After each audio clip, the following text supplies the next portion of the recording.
We're back. Thank you, three. Thank you, Cabby. Thank you, Jeff Merrick. Thank you, Jimmy Rutherford. Very great to have Jimmy join us. Scott Oak, out to you at Rogers Arena. Thank you, Ron. Yes, Jim Rutherford is the longest-serving NHL team president. 3 times has generally managed teams to the Stanley Cup. Now in his first full season as the Vancouver Canucks president. Joins us tonight under circumstances I know you wish were different. Those circumstances being a 6-0 start after your loss in tonight's home opener. What are your? We don't have time to list them all. We didn't have a very good camp. And it's carried over into the season. We have a lot of bad habits, and I thought the last 2 road games we were starting to cut down on those and starting to trend in the right way. But when you're losing, you find ways to lose, and that's what we're doing. Jim, your history as an NHL executive is that you're not afraid to act. In your 7 years as general manager of the Pittsburgh Penguins, I think you averaged almost a trade a month. So when your team starts the way the Canucks have this one, does the front office start at least seriously considering possibilities, or do you try to stay the course? No, I mean, whether you're winning or losing, you're always looking to make your team better. And if something comes our way that we feel is going to make the team better, we're going to do it. We're being cautious in how we go about that. I said this when I first came here, that when we make changes, we'll try to keep those changes of guys maybe, 26, 25 years and younger. So at some point, at that time I said within a 2-year period, bring it all together and you'll see a much improved team. But I'm the same as the fans and everybody. It's getting frustrating. It's hard to watch, and we'll just have to be careful as to what our decisions are. I don't think we can make panic decisions at this point in time. Well, let's bring a fan in now. This is Jay in Coston, and this is his question. You stated when you took over the reins that some big decisions were coming up. Management committed a large sum of money on extending and signing a few key forwards. So now's not the time to panic, but at what point, he asks, does the team need to address the defense? Well, we've tried to address the defense. We tried to address it in the summertime. And in fairness to our defense, we've had injuries there. We haven't played with our full defense. And hard pressed without Quinn Hughes tonight. Obviously. But at the same time, we know we have to improve it. But when we talk about defense that's going on right now, it's not just the guys that play defense. It's a team defense. And those guys aren't getting enough support. So we're going to address it. When the right situation comes along. I know that there were some defensemen moved this summer, but it's not that easy. We don't play fantasy hockey. We got a cap to deal with. We've got contracts that maybe we'd like to move, that we can't move. Your hands kind of get tied a little bit. But we're well aware that that's an area that we need to improve. One more question before John gets in here. About Bruce Boudreau. Took over the team last December. He coached it to a 32-15-10 record, which was the second best winning percentage in the Pacific. It would have seemed obvious for him to get an extension, but he was not yours or Patrick Elvine's hire. What does he have to do to win you guys over, to get an extension?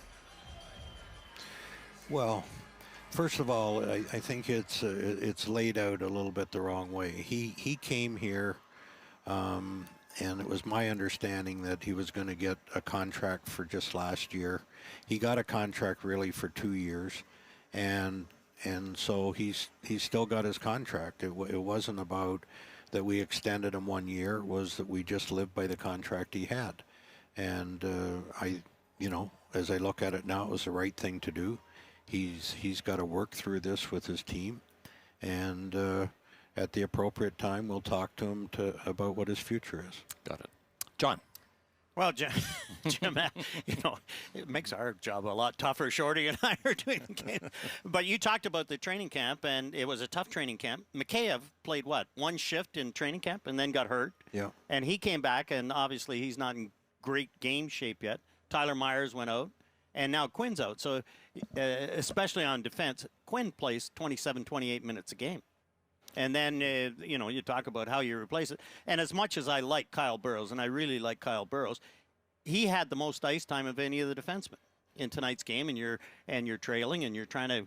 And Jack Rathbone was good, but Jack's playing his first game. It's tough. It's tough to get it going. I agree with all those things, but when you have injuries, you got to have the next man up, and you have to be ready to go. And I believe if our team has a real strong structure, you can play through those things. And when you start talking about injuries, you're just admitting you're a losing team. I don't like it. I don't like using that as an excuse. We all have to be better, and we have to use the players we got, and we have to play within a stronger structure to make that game easier for all our players. Okay, now, Jim, we talk about structure and winning teams, and you and I both won Memorial Cups with a team that we didn't play one regular season game for. And you remember back to the Montreal Junior Canadiens, you got picked up the year before I did, and that team was incredible. It was probably the best junior team that ever played. And I know some of the guys say New West when New West was dominating the Western League, but that Montreal Junior Canadiens team, Tardif and Houle and Gilbert Perreault and Jocelyn Gouverman, it was incredible. Yeah. And we flew in and got our name on the market. It definitely was. It was a great experience. It was fun to play. There was also great Marlies teams that won the Memorial Cup. So there's probably a handful of teams you can debate which one was the best. But, yeah, that was a great experience. It's fortunate to get picked up. And I went there one game and was the backup and then played the rest of the games. And to play for a team like that was a lot of fun. We're going to walk further down memory lane in a moment, but I want to get back to the fans here for a second. There's a question from Rob Middle. I'll preview it by saying that clearly any market's going to be tough right now if you start at 0-6. But he asks, is the Vancouver market, fans and media, tougher than you expected? No, not at all. No, I mean, I'm really happy I came here. I knew it was going to be a challenge. It's what I've enjoyed in my life. And obviously it's not a quick fix, and we have to work on it. But this is a great market. We have great fans. They understand the game, and I clearly understand why they're frustrated. Graham M. speaks for fans who are talking about a rebuild. His question basically is, we want a rebuild. Is this team steadfastly opposed to giving us one? Yeah, well, I think people have to realize how long rebuilds are. And you look at some of the teams that went through it, and we look at them now, how good they are, but there were a lot of tough years. I mean, we may very well be in a rebuild in the direction we're going. But ideally, we'd like to transition this team on the fly. We do have some core players, some young players that are really good. And these guys just have to keep working and try to work through this at this point. But we will continue to try to add younger players to this team and bring it together here within the next year or so. You have built a diverse and inclusive front office, starting with the hiring of Emily Castonguay and Cabby Granato as assistant general managers, Patrick Alvin as the first ever Swedish general manager in the NHL. I read a headline not long ago that called you a sage for the age. What do you think when you hear people say, I can't believe that Jim Rutherford, 73-year-old hockey guy, has been in the game his entire life, is leading the way on inclusion? Well, these people were hired because they're good hockey people, okay? We can talk about, bringing females in or people that coming from another country that haven't had this opportunity. But I've known this for a long time. We have a lot of very smart hockey people out there. And, I interviewed other women along with Cammie and Emily, and there's a lot of other women out there that are very capable and will be very helpful to NHL teams. But I'm happy with the group we have. They're good. They work together. And I know that this group, with the work that they're putting together now, that eventually will get this team to the right place. All right, sitting here tonight are two men with a quarter of a century of pro hockey goaltending between them. So the question is, Jim, did you carry your equipment in the trunk of a Cadillac as John Garrett did when he played okay, Jim, for I'll the tell you Minnesota the Fighting story. I'll Saints tell in you the the 70s? story. That's the Minnesota Fighting Saints were folding. Al Nicholson, our mutual agent, was doing my contract and stuff. I had 2 houses. I had this Cadillac that I couldn't afford, and I had no contract because the Minnesota Fighting Saints were folding. But other than that, things were going well. Yeah, well, a lot better than me. I couldn't afford a car at that point. So. Well, that picture was sent out by Canuck TV producer Greg Shannon with the question, what do you think John Garrett keeps in his trunk? And somebody answered, their best guess was 2 pizzas with triple cheese. And a bunch of beer. 77 World Championships. John, you and Jim are teammates. Kind of teammates. Jim was on the big team. Jim and Tony Esposito were on the big team. And then John Davidson and I and Jules Malash and Dave Maloney and Don Murdoch, we were all part of it. And they kept us at a different hotel because we were having way too much fun. And the other guys were concentrating on the games. And what a great time it was. A beautiful city. Vienna, if you've never been, we started in Prague and then played in Vienna. It was amazing. Yeah, these guys were really bad influence on us. So they kept them away. But, yeah, that World Championships was a lot of fun in Vienna. And then I went again in '79 to Moscow. Great experience in those days. You guys both played in an era when the position was far less technical. Much of goaltending was stand-up with the 2-pad stack and maybe a belly flop mixed in. It was whatever it took to make a save. So here's a clip of you playing with Detroit in the 70s, Jim, that I think will make that point. 3 on 2, 4 on 3. Right down the middle. Hall and a quick clear by Rutherford on the Golden Jet. On Hall, and here he comes again, but Bobby is dropping it back now.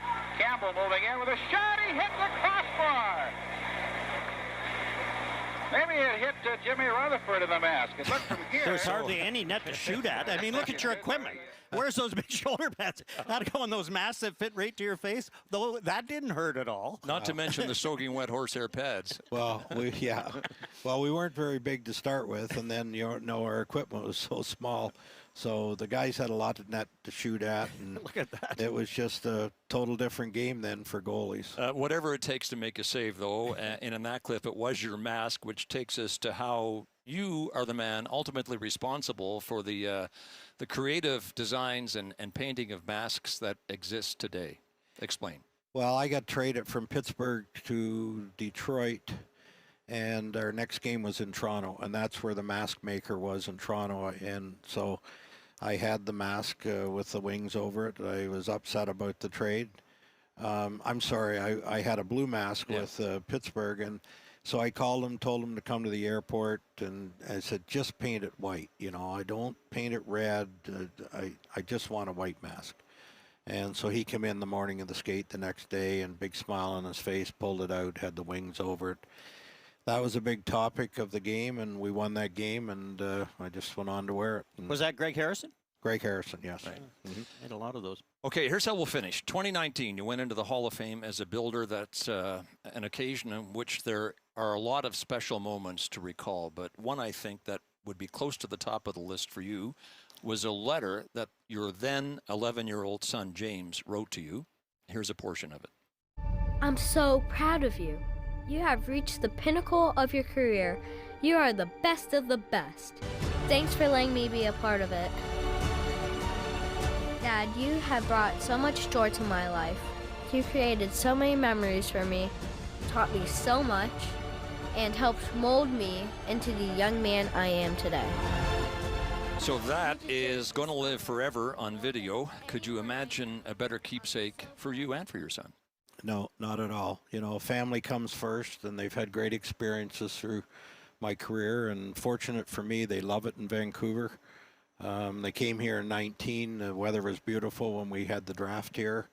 Come back a couple of weeks later to go to on a cruise to Alaska, and my wife said to me when she got back, she said, I could really live in Vancouver. It's a great place. And I said, never going to happen, so don't worry about it. And I said, by the way, the weather's not as nice in the winter.